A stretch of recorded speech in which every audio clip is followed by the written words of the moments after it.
ఆదిత్య ఒక బ్యాంకులో కొంత సొమ్మును కొంత వడ్డీ రేటు చొప్పున చక్రవడ్డీ ప్రకారం డిపాజిట్ చేశాడు. ఆ బ్యాంక్ మేనేజరు చక్రవడ్డీ ప్రకారం కాకుండా బారు వడ్డీ ప్రకారం లెక్కగట్టారు.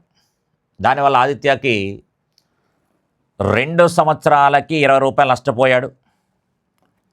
3 సంవత్సరాలకి 61 రూపాయలు నష్టపోయాడు. అయితే ఆదిత్య డిపాజిట్ చేసిన అసలు ఎంత అన్నాడు అంటే ఇండైరెక్ట్గా ఇది మనకు కూడా చక్రవడ్డీకి బారు వడ్డీకి మధ్య భేదం లాంటిది. ఇంకా నష్టపోయాడు అని చెప్పాడు. ఇప్పుడు ఉదాహరణకి బారు వడ్డీ ప్రకారం లెక్క పెట్టాడు అనుకోండి, మొదటి సంవత్సరము, రెండవ సంవత్సరము, మూడవ సంవత్సరం అందాం. మొదటి సంవత్సరం, రెండవ సంవత్సరం, మూడవ సంవత్సరం అంటే బ్యాంక్ మేనేజర్ చక్రవడ్డీ బారు వడ్డీ ప్రకారం లెక్క పెట్టాడు కాబట్టి, బారు వడ్డీ ప్రకారం లెక్క పెట్టాడు కాబట్టి మొదటి సంవత్సరం ఎంత సొమ్ము అయితే వస్తుందో రెండవ సంవత్సరం అంతే వస్తుంది, మూడవ సంవత్సరం అంతే వస్తుంది. ఇది బారు వడ్డీ ప్రకారం లెక్క పెట్టడం అంటే ప్రతి సంవత్సరం ఒకే రకంగా అమౌంట్ వస్తుంది అని అర్థం. కానీ దీనివల్ల ఏమైంది అంటే కనుక 2 సంవత్సరాల కాలానికి 20 రూపాయలు నష్టపోయాడంటాడు. చక్రవడ్డీ ప్రకారంగా లెక్కొట్టుంటే, చక్రవడ్డీ ప్రకారం కనుక లెక్కగట్టి కనుక ఉంటే వాడు 20 రూపాయలు ఎక్స్ట్రా పొందేవాడు అనమాట. బారు వడ్డీ ప్రకారం లెక్క పెట్టడం వల్ల 20 రూపాయలు నష్టపోయాడు. అంటే ఈ వడ్డీ చక్రవడ్డీలు ఏమొస్తాయి, వడ్డీ మీద వడ్డీ వస్తాయి. అందుకే రెండవ సంవత్సరం బారు వడ్డీతో పాటుగా ఎడిషనల్గా మనకి 20 రూపాయలు వస్తాయి ఎక్స్ట్రాగా. దాన్ని మనకు కోల్పోయాడు అనమాట. మొదటి సంవత్సరం 1500, రెండో సంవత్సరం 1500, కానీ రెండవ సంవత్సరం ఏమైంది, 225 రూపాయలు ఎక్స్ట్రా వస్తుంది. ఎందుకు వస్తుంది, మొదటి సంవత్సరం వడ్డీ ఏదైతే ఉందో దాని మీద వడ్డీ కాబట్టి, వడ్డీ మీద వడ్డీ కడతాం కాబట్టి. అందుకని వాడు బారు వడ్డీ మీద ఉన్నటువంటి ఈ వడ్డీని కోల్పోయాడు. బారు వడ్డీ ప్రకారం లెక్క పెట్టడం వల్ల ఈ వడ్డీ మీద వడ్డీని కోల్పోయాడు. థర్డ్ ఇయర్ మనకి 61 రూపాయలు కోల్పోయాడని చెప్పాడు. ఎందుకని అంటే కనుక ఇది బారు వడ్డీ అసలు మీద, మరి దీని మీద 20 రూపాయలు, దీని మీద ఒక 20 రూపాయలు, దీని మీద మనకి ఏమవుతుందంటే కనుక మనకి 1 రూపాయి, టోటల్గా 61 రూపాయలు చెప్పాడు కాబట్టి, టోటల్గా మనకి 61 రూపాయలు చెప్పాడు కాబట్టి 20, 20, 60, ఇది ఒక 20, 60 ప్లస్ 1, 61. అందుకని చూడు ఒకసారి 2 సంవత్సరాల కాలంలో ఇది ఒక 20 రూపాయలు నష్టపోయాడు. 3 సంవత్సరాల కాలానికి అన్నాడు కాబట్టి ఇదంతా మనకి 1331 నేర్చుకోవడం గుర్తుందో లేదో. ఇది మనకి అసలు, ఇది బారు వడ్డీ సమానంగా వచ్చేది 3. ఈ 3 సమానంగా వస్తూ ఉంటాయి ఒకే రకమైన వడ్డీ రేట్ అయితే కనుక. అందుకని మనకి క్లియర్గా మనకి 61 రూపాయలు సరిపోతుంది. చూడండి ఒకసారి 20, 20, 20, 60 ప్లస్ 1 చక్రవడ్డీ ప్రకారం లెక్కెట్టు ఉంటే కనుక ఆ రకంగా మనకు వచ్చేవాడు. కాబట్టి ఈ 20 రూపాయలు ఎక్కడది అంటే కనుక ఈ ఇంట్రెస్ట్ మీద, మరి 1 రూపాయి ఎక్కడదంటే కనుక 20 రూపాయల మీద వడ్డీ అనే కాన్సెప్ట్ ఎప్పుడైతే నువ్వు అర్థం చేసుకుంటావు ఆటోమేటిక్గా లెక్కను చాలా స్పాంటేనియస్గా చేసేయచ్చు. ఎలా చేస్తాం చూడండి ఒకసారి. ఈ 1 రూపాయి వడ్డీ రావడానికి కారణం ఎవరు, 20 రూపాయలు. అందుకని 1 రూపాయి వడ్డీ రావడానికి కారణము 20 రూపాయలు అయితే అసలు ఈ 20 రూపాయల వడ్డీ రావడానికి కారణమైన బారు వడ్డీ ఎంత? ఈ 1 రూపాయి వడ్డీ రావడానికి, ఈ 1 రూపాయి వడ్డీ రావడానికి కారణమైంది 20 రూపాయలు. ఈ 20 రూపాయలు రావడానికి కారణమైనది ఏంటి, క్లాసులో క్లియర్గా మాట్లాడుకున్నాం. క్లాసులో క్లియర్గా మనకి ఇలాంటి లెక్కలు మాట్లాడుకున్నాం. చూడండి ఒకసారి. ఈ 1 రూపాయి వడ్డీ రావడానికి కారణమైన నెంబరు 20, వడ్డీ మీద వడ్డీ. అసలు మరి ఈ 20 రూపాయలు రావడానికి కారణం ఎవరు, మొదటి సంవత్సరం వడ్డీ ఏదైతే ఉందో దాని మీద వడ్డీ అది. అందుకని క్లియర్గా మనకి ఒక 20, 20 కాబట్టి 20, 20 ఎంత, 400.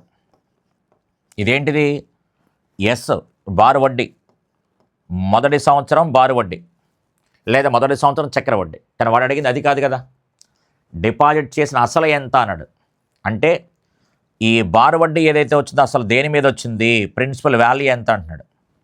సేమ్ అదే మొక్క, ఈ వాల్యూ మనకి 400 వచ్చింది కాబట్టి ఈ 400 వడ్డీ రావడానికి కారణం ఎవరని అడుగుతున్నాం. ఈ 400 వడ్డీ రావడానికి కారణం ఎవరు అంటే కనుక 20కి డబల్ 40 ఎక్స్ట్రా 0, 400కి డబల్ 800 ఎక్స్ట్రా 0. ఇక్కడ సమాధానం ఎంత అంటే కనుక 8000. సమాధానం ఎంత అంటే కనుక 8000. చాలా టెక్నికల్ ప్రశ్న, చాలా సరదా ప్రశ్న. మనం ఏమాత్రం ఆవేశపడకుండా చాలా సరదాగా చేసుకోవచ్చు. చక్కెర వడ్డీ అనగానే వడ్డీ మీద వడ్డీ కదా. అందుకని మనం ఎక్కడ చేసినా ఎప్పుడు చేసినా ఏం చెప్పుకుంటున్నాం, మనకి ఫస్ట్ ఇయరు ఒక సింపుల్ ఇంట్రెస్ట్ వస్తుంది. సింపుల్ ఇంట్రెస్ట్తో పాటుగా దీని మీద వడ్డీ వస్తుంది. మళ్ళీ సింపుల్ ఇంట్రెస్ట్తో పాటుగా దీని మీద వడ్డీ సమ్ వాల్యూ, దీని మీద వడ్డీ సమ్ వాల్యూ, నెక్స్ట్ ఇక్కడ ఏదైతే వచ్చిందో దాని మీద కూడా వడ్డీ వస్తుంది కాబట్టి ఇక్కడ కూడా ఒక వడ్డీ వస్తుంది. అలా రాసుకుంటూ వెళ్ళిపోతాం అనమాట. అంటే పోనీ ఇంకో రకంగా వాడుకుంటే కనుక ఆ సింపుల్ అంటే ఫస్ట్ ఇయర్ ఏ వచ్చింది అనుకున్నాం అనుకోండి, సెకండ్ ఇయర్ ఏతో పాటుగా బి కూడా వస్తుంది. ఆ బి దేని మీద వచ్చింది? ఏ మీద వడ్డీ అనమాట.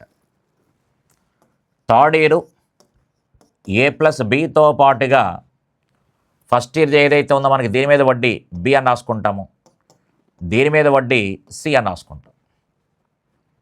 కాబట్టి ఇది అసలు మీద వడ్డీ, ఇది ఫస్ట్ ఇయర్ మీద వడ్డీ, ఇది సెకండ్ ఇయర్లో ఉన్నటువంటి ఏ మీద వడ్డీ, అదే సెకండ్ ఇయర్లో ఉన్నటువంటి బి మీద వడ్డీ అనమాట.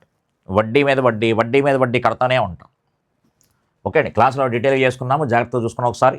ఇక్కడ సమాధానం ఎంత అంటే కనుక క్లియర్గా 8,000 అని చెప్పుకోవచ్చు అనమాట. ఓకే అండి, వడ్డీ రేటు కట్టి లెంతీగా కూడా చేసుకోవచ్చు. సరదాగా చిన్న లాజిక్ అప్లై చేయండి. ₹1 వడ్డీ వచ్చింది దేని మీద? 20 మీద. 20 దేని మీద వచ్చింది? ఎస్ మీద. కనుక్కున్నాం 400, అంటే బారు వడ్డీ 400. ఆ బారు వడ్డీ దేని మీద వచ్చింది? అసలు మీద వచ్చింది. స్టార్టింగ్ అసలు ఎంత అంటే కనుక 400కి ఎంత? 8,000. నెక్స్ట్ మరొక ప్రశ్న చూడండి ఒకసారి. కొంత డబ్బును కొంత వడ్డీ రేటు ప్రకారం 2 సంవత్సరాలు మరియు 3 సంవత్సరాలకు లభించే చక్రవడ్డీ, సరళ వడ్డీల మధ్య భేదాల నిష్పత్తి ఇచ్చాడు. 2 సంవత్సరాలకి సంబంధించి 3 సంవత్సరాలకి సంబంధించి 3 సంవత్సరాలకి సంబంధించి 3 సంవత్సరాలకి సంబంధించి 3 సంవత్సరాలకి సంబంధించి చక్రవడ్డీకి బారు వడ్డీలకి మధ్య భేదము, చక్రవడ్డీకి బారు వడ్డీలకి మధ్య భేదము, 2 సంవత్సరాలకి సంబంధించి చక్రవడ్డీకి బారు వడ్డీకి మధ్య భేదం వాడు ఏమి ఇచ్చాడు అంటే కనుక క్లియర్గా మన ప్రకారం మాట్లాడుకుంటే ఇది PR² ఇంటూ 300 + R అని కానీ 3 + R అని కానీ రాసుకోండి చెప్పాను. అయితే నెంబర్ వేసేటప్పుడు మాత్రం నెంబర్ వాడు ఇచ్చినప్పుడు పర్సంటేజ్ ఇచ్చినప్పుడు మాత్రం 300 కలపండి అని చెప్పాను. క్లాస్లో చెప్పేటప్పుడు 300 కలపండి అని చెప్పాను. కానీ సరదాగా రాసేటప్పుడు 3 + R అని రాసుకుంటాం. 2 సంవత్సరాలకి చక్రవడ్డీకి బారు వడ్డీకి మధ్య భేదం అంటే PR². ఈ 2 క్యాన్సిల్. దీన్నే వాడు క్లియర్గా 3 సంవత్సరాలకి సంబంధించి 16 ఇచ్చాడు, 2 సంవత్సరాలకి సంబంధించి 5 ఇచ్చాడు. అందుకని ఎప్పుడైనా 3 సంవత్సరాలకి సంబంధించి 2 సంవత్సరాలకి సంబంధించి చక్రవడ్డీ బారు వడ్డీల మధ్య భేదం ఇస్తే 3 + R అని రాసుకునే ప్రయత్నం చేయండి. వాడిచ్చిన డబ్బులు కావచ్చు అలాగే ఇలా నిష్పత్తి రూపంలో ఉండొచ్చు.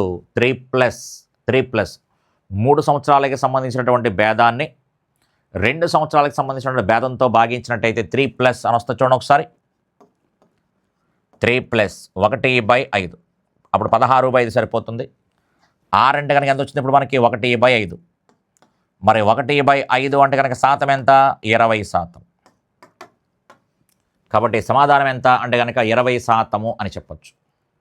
ఓకే, అందుకని అంటే మళ్ళొక్కసారి రీకాల్ చేస్తాను అనమాట. 3 సంవత్సరాలకి సంబంధించినటువంటి చక్రవడ్డీకి బారు వడ్డీకి మధ్య భేదము, 2 సంవత్సరాలకి సంబంధించినటువంటి చక్రవడ్డీకి బారు వడ్డీకి మధ్య భేదము ఎప్పుడైనా కనిపించినప్పుడు 3 + R రాసుకునే ప్రయత్నం చేయండి. ఎంతమంది చెప్పిన లెక్క కూడా రాసుకోవచ్చు కావాలనుకుంటే.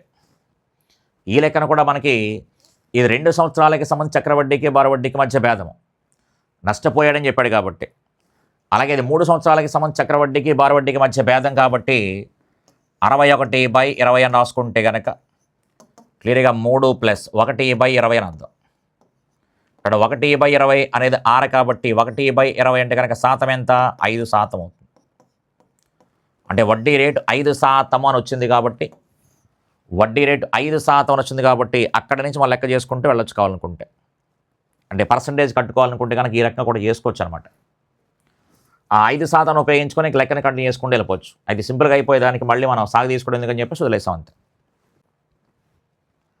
ఈ ప్రశ్న చూడండి ఒకసారి. బి ఒంటరిగా ఒక పనిని ఎన్ని రోజుల్లో చేయగలడు? అంటే ఒక డేటా సఫిషియన్సీకి సంబంధించిన లెక్క అనమాట. బి ఒంటరిగా ఒక పనిని ఎన్ని రోజుల్లో చేయగలడు, ఎన్ని రోజుల్లో చేయును అన్నాడు. అంటే కింద ఇచ్చిన సమాచారము బి ఎన్ని రోజుల్లో చేస్తాడు అని చెప్పడానికి సమాచారం సరిపోతుందా లేదా అని అడగడం అంతే. నేను లెక్క చేయమంటలేదు, ఆన్సర్ చెప్పట్లేదు. వాడిచ్చిన ఫస్ట్ స్టేట్మెంటు ఏబీలు కలిసి 8 రోజుల్లో చేస్తారు అని చెప్పాడు. దీని ఆధారంగా బి గురించి అయినా మాట్లాడగలవా? బి ఇన్ని రోజుల్లో చేస్తాడు అని నువ్వేనా చెప్పగలవా? కాబట్టి చెప్పలే. అంటే మొదటి స్టేట్మెంట్ ద్వారా చేయాలి అంటే కష్టం. అలాగే బీసీలు 10 రోజుల్లో చేస్తాడని చెప్పాడు. అంటే కేవలం రెండవ స్టేట్మెంట్ అని ఉపయోగించుకొని చేయగలమా అంటే చేయలేము. బీసీల ద్వారా కూడా రెండవ స్టేట్మెంట్ ద్వారా చేయలేము. పోనీ ఈ రెండు కలిపి వాడుకుందాము అన్న కూడా చేయలేము. ఈ రెండు కలిపి వాడుకున్నా సరే 2 బీలు 1 సి 1 ఏ వస్తుంది కాబట్టి కేవలం బి చెప్పాలంటే కష్టం. ఎందుకంటే ఇప్పటికి మనకి ఈ టైమ్ అండ్ వర్క్లో చాలా లెక్కలు చేసుకున్నాం. చేయగలమా లేదా అది చూడండి అంతే. ఆ ఎంత అనేది కూడా అవసరం. నెక్స్ట్ సిఏ కూడా ఇచ్చాడు కాబట్టి సిఏ ఎంత ఇచ్చాడు? 12 రోజులు. ఈ 3 కలిపి ఉంటే కనుక హ్యాపీగా చేసుకోవచ్చు. ఏం చేయొచ్చు? కసా కట్టచ్చు. కసా కట్టిన తర్వాత వీళ్ళ సామర్థ్యాలు వస్తాయి, వీళ్ళ సామర్థ్యాలు వస్తాయి, వీళ్ళ సామర్థ్యాలు వస్తాయి. కాబట్టి 2 వచ్చారు కాబట్టి 2 వచ్చారు కాబట్టి 2 ఏలు ఉంటాయి, 2 బీలు ఉంటాయి, 2 సీలు ఉంటాయని చెప్పొచ్చు. కాబట్టి దాని ద్వారా 1 ఏ 1 బి 1 సి చెప్పేయచ్చు. 1 ఏ ఒక్కడే చెప్పొచ్చు, బి ఒక్కడే చెప్పొచ్చు, సి ఒక్కడే కూడా చెప్పొచ్చు. కాబట్టి ఎవడి కెపాసిటీ వాడు ఇండివిజువల్ కెపాసిటీ కూడా చెప్పొచ్చు. కాబట్టి అన్నీ కలిపి ఉపయోగించుకుంటేనే, ఇవన్నీ కలిపి ఉపయోగిస్తేనే చెప్పగలుగుతాం. అందుకని అన్నీ కలిపి ఉపయోగించాలన్నమాట. అన్నీ సరైనవే అని చెప్పేసి అంటే అన్నీ కలిపి ఉపయోగించాలన్నమాట.